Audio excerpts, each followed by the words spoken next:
যদি কারো মোবাইল হারিয়ে যায় তো সব থেকে যেটা প্রথম যেটা আছে সেটা কিন্তু যে কাস্টমার কেয়ারে ফোন করা, যে কনসার্ন যে সিম আছে ওই সিমগুলোকে আগে প্রথমেই ব্লক করে দেবে। যেরকম যদি এয়ারটেল থাকে তাহলে 121 নাম্বার আছে, ভোডাফোন থাকলে 199। তো যে যেরকম যার যার যে সিম আছে ওটাকে সর্বপ্রথম কাজ হচ্ছে কি ওই সিমগুলোকে ব্লক করে দেওয়া, কি সো দ্যাট কি যদি কোনো ফাইন্যান্সিয়াল ফ্রড হওয়ার চান্স থাকে সেটা কিন্তু না। সেকেন্ডলি কি করতে হবে, সঙ্গে সঙ্গে গিয়ে থানাতে একটা ডায়েরি করাতে হবে।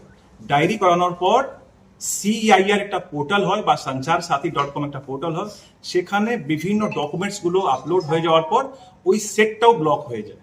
এটা হলো 2 নম্বর। আর এরপরে যদি কোনো হেল্প লাগে আমি সবসময় বলবো আমাদের প্রত্যেক থানাতে সাইবার হেল্প ডেস্ক আছে, নির্দিষ্ট নম্বর দেওয়া আছে। ওই নির্দিষ্ট নম্বরে ফোন করে বা থানাতে ভিজিট করে যাবতীয় যা সুবিধাগুলো মানে যা সমস্যাগুলো হয় ওর সমাধানের জন্য ওখানে ভিজিট করে সেটাকে কিন্তু ওনারা কিন্তু ওর হেল্পটা পেতে পারেন।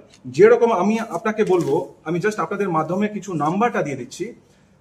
আমাদের প্রথমে যেটা আছে কি আপনি 100-তে বা 112-তে সবসময় ডায়াল করে আপনারা কিন্তু যা অসুবিধা হবে সেটাকে আমি সমাধান আমরা করতে পারবো।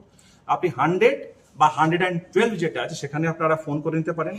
আমাদের যে ল্যান্ডলাইন নাম্বার, ইসলামপুর পুলিশ জেলার যে ল্যান্ডলাইন কন্ট্রোল রুম নাম্বার যেটা আছে সেটা হচ্ছে 035262646064, সেখানে ফোন করতে পারেন। এর ছাড়া আমাদের একটা মোবাইল নাম্বার আছে যেটা হচ্ছে 9147890320। মানে এটা মানে ইনি যদি কোনো অসুবিধা থেকে পড়ে যান সে এই 2 নম্বরে ফোন করতে পারে। এর ছাড়া সাইবার সংক্রান্ত যদি কোনো হেল্প লাগে বা সহায়তা লাগে সেটা বিভিন্ন থানার, আমার যেটা বললাম কি সাইবার হেল্প ডেস্ক আছে, সেই সাইবার হেল্প ডেস্কে গিয়ে সেখানে আপনারা হেল্প পেতে পারেন।